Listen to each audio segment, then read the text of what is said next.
Here's the Lite 4 in its case. This unit weighs approximately 70 pounds. Let's take a look at it in a little greater detail. As you can see, the saw is packed in a nice sturdy case. It's got a single handle on the top, and then it also has hand grips on each side. The saw in this case weighs approximately 70 pounds. The first thing we want to do with our Lefon Lite saw is we want to mount the attaching legs for the workbench. I'm going to take the head and rotate it out of position, and you'll see why in just a minute. I'm going to remove our number 6 screws here.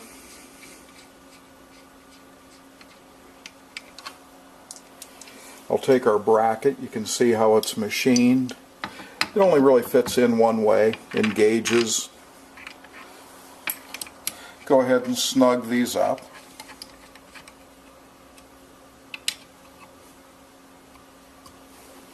We'll move over to this side. Excuse my reach.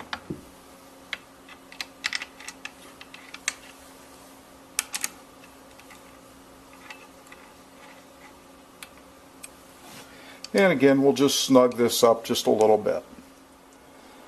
Okay, I assume I haven't lost you so far, because this is pretty simple. If we look in the end of the saw, the gearbox itself, you'll see a mating female. Actually, it's a slotted drive collar inside there, and that drive collar is going to mate up with, let me move this back out of the way, on the end of our Metabo drill we have also kind of a block, and that block, in just a minute here, will mate internally and to the gearbox in there, and I'll show you how this installs. Okay, I'm going to break this up into a couple different clips. Sometimes the instructions that we give to customers aren't real thorough. When we insert this in, notice we've got our square and I'm lined up. How far do you insert it? All the way up to this end here. Jiggle it just a little bit. Now you see we've driven it all the way home and we're up flush. In this clip, what I'm going to show you is I'm going to rotate the head, the gear assembly down, because I need to secure the drill motor to the unit. Right here is an attaching screw, and I'm going to snug that up just a little bit, and that'll pinch the drill motor right into position, securing it so that it doesn't move. Okay, so basically right now what we've got is we've got our drill motor mounted into the gearbox assembly. We've got our feet that we're going to use to secure the saw itself to the work table, and we're pretty much ready to secure now, and then we'll attach a blade. So that'll be our next step.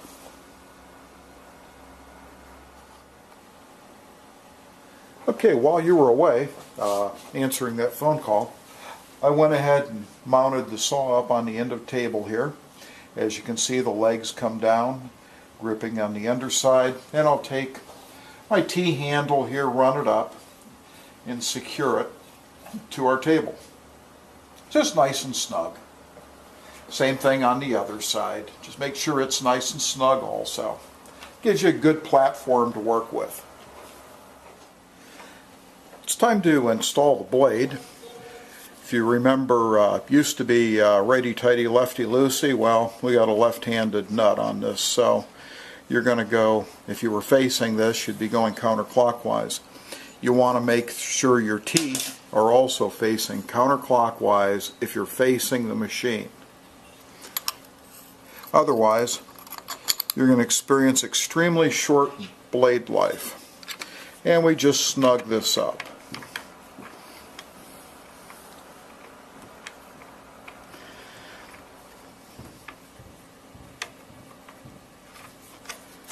There we go. And we'll take our spanner wrench and snug this up just a little bit.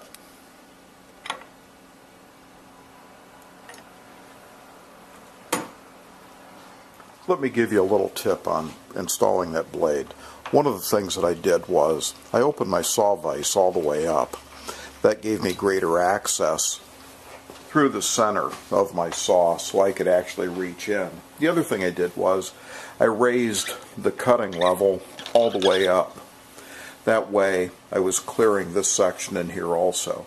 Because we're going to be mounting a piece of tubing in here shortly, you always want to take the saw blade and rotate it down as far as it'll go so you have clearance through here.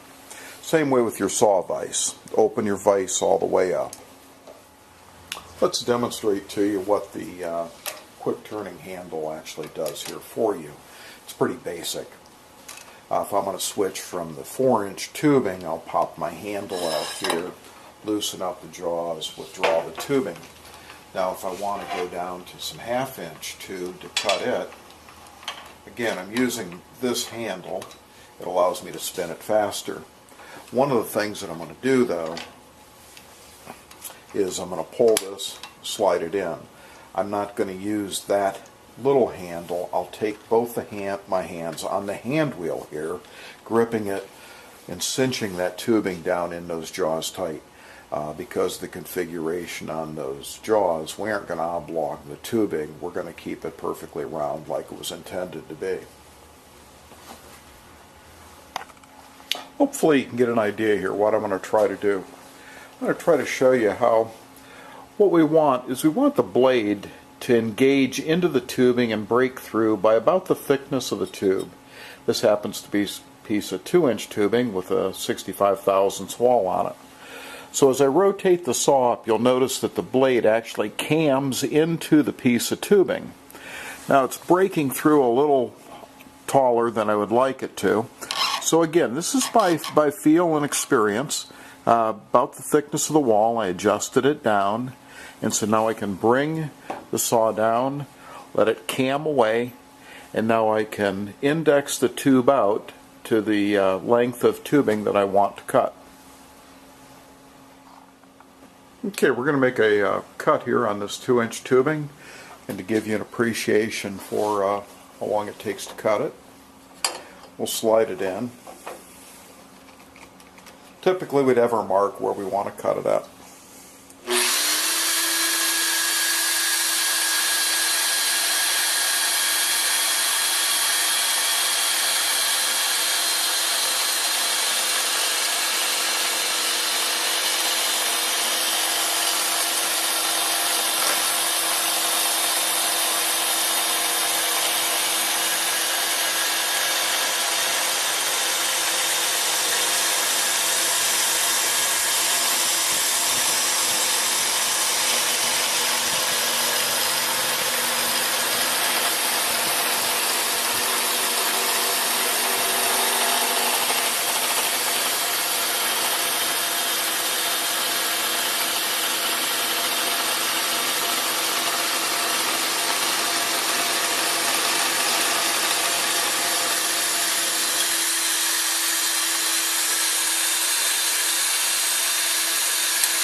And our cut's that easy.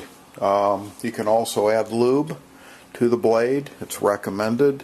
There's also different teeth based on the thickness of the tube that you can change also on the saw blade to accommodate different tubes.